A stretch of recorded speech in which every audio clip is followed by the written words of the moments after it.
존경하는 경기도민 여러분, 그리고 사랑하는 대장동 주민 여러분, 저는 국민의힘 경기지사 후보 김은혜입니다. 저는 오늘 유권자 여러분께 약속을 하기 위해서 이 자리에 섰습니다.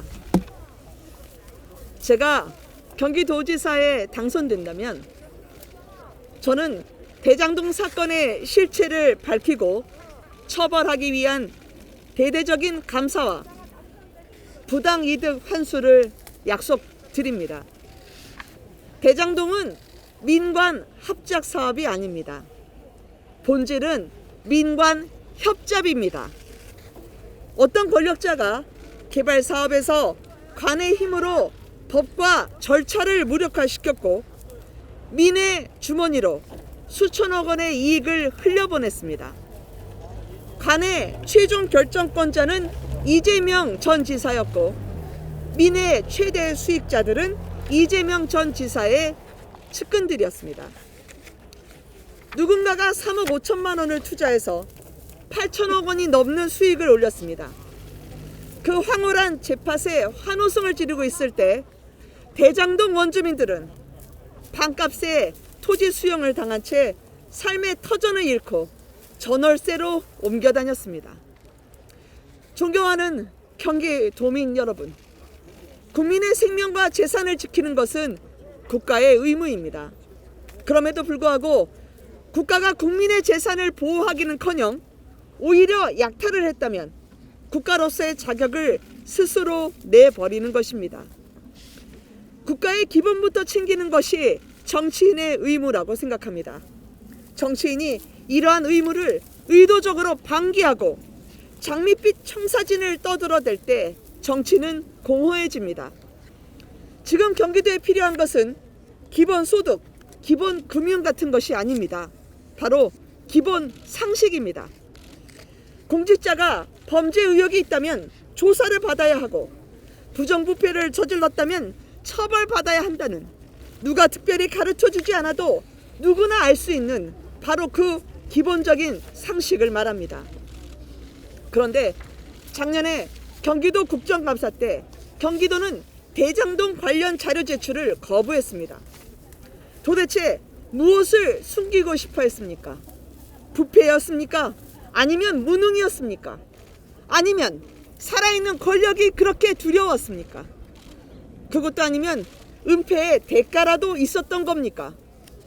어떤 답을 하더라도 현재 경기도의 모습은 상식적으로 이해할 수 없습니다.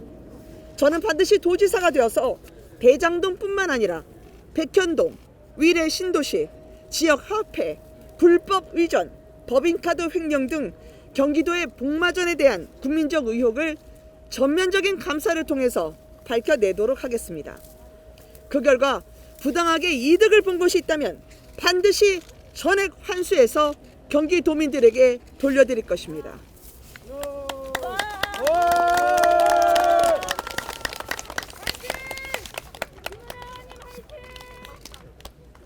일부 민주당 정치인들은 정치 보복이라고 목소리를 높일 것입니다. 자기를 수사하면 적폐청산이고, 자기가 수사하면 적폐청산이고, 자기를 수사하면 정치 보복입니까? 민주당의 기만적인 이중잣대가 법치를 무너뜨리고 정치 혐오와 진영 대결을 불러왔습니다. 여기에 지친 국민들께서 그래서 정권 교체를 선택하신 겁니다.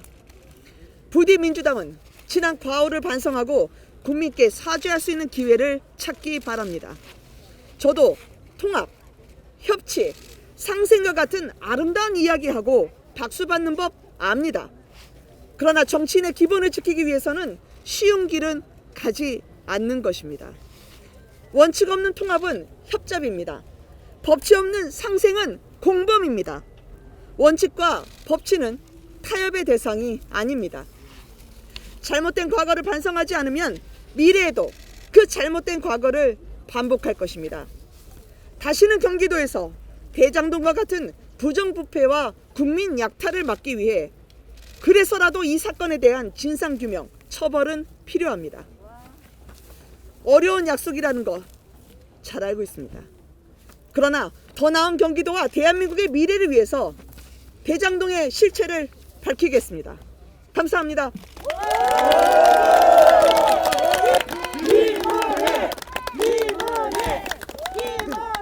오래 기다리게 해서 죄송합니다. 그래서 말씀 주시면 제가 답변해 드리도록 하겠습니다.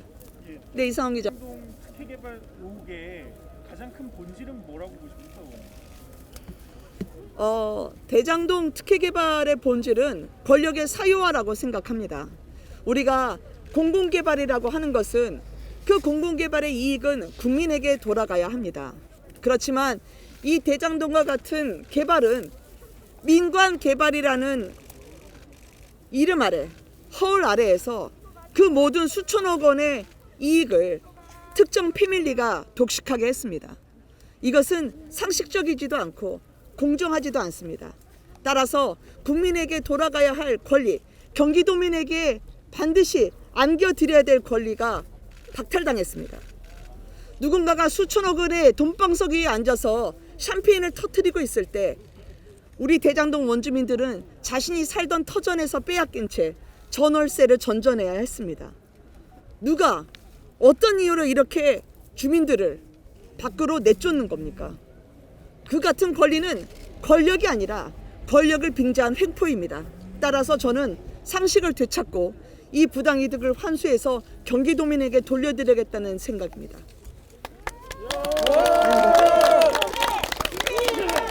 네, 안녕하세요, 기자님. 이재명 고문이 성남 분당 재보궐선거에 환영할 일일 것 같습니다. 왜냐하면 성남시가 지금의 부패와 비리의 온상으로 낙인 찍인 것은 그곳에서 묵묵히 일하고 있던 공무원들을 욕되게 하는 거라고 생각합니다. 힘없는 공무원들이 무슨 죄가 있습니까? 자신이 국민으로부터 부여받은 권력을 자신을 위해 썼을 때 그때는 국민들은 심판이라는 것을 하게 됩니다. 그래서 성남시 그리고 경기도에서 성과로 또 치적이라고 포장됐던 것들 그 실체를 다시 한번 국민들께 알리고 국민들이 평가할 수 있는 그런 장이 마련될 거라고 생각해서 반갑게 환영합니다.